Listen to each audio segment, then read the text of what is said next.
Natacha Saint-Pierre est revenue sur son rôle de coach dans The Voice Belgique et évoque les différences avec la version française.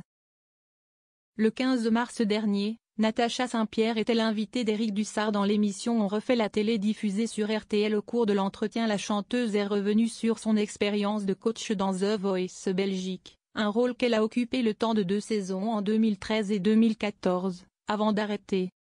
J'ai gagné, enfin mon talent a gagné, Laurent Pagnanotte de la rédaction, explique-t-elle, et je trouve qu'après avoir fait 2 saisons, et avoir réussi à remporter l'émission, on a fait déjà un peu le tour de la question.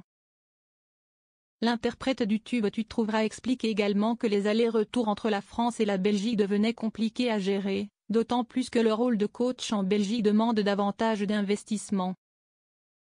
En France, les coachs sont très assistés, ce qui n'est pas le cas en Belgique, estime la chanteuse canadienne. Si la version belge de The Voice ne dispose pas des mêmes moyens en termes de production, Natacha affirme, mais on travaille beaucoup plus.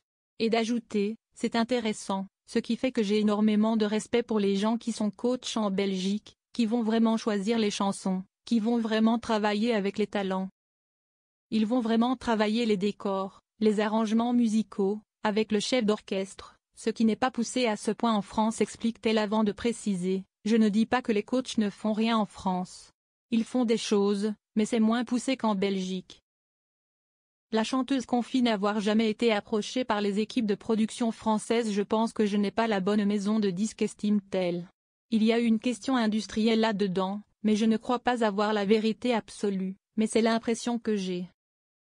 Natacha affirme ne pas être contre l'idée de renouveler l'expérience en France, mais je préférerais The Voice Kids, souligne-t-elle. Je pense qu'aujourd'hui, j'ai la sensibilité d'une maman et j'aurais probablement plus à apprendre à des enfants et j'aimerais bien cet exercice. Qui ne doit pas être facile, parce que dire non à un enfant ça déchire le cœur. Mais malgré cette difficulté je préférerais le faire avec les enfants, a-t-elle conclu.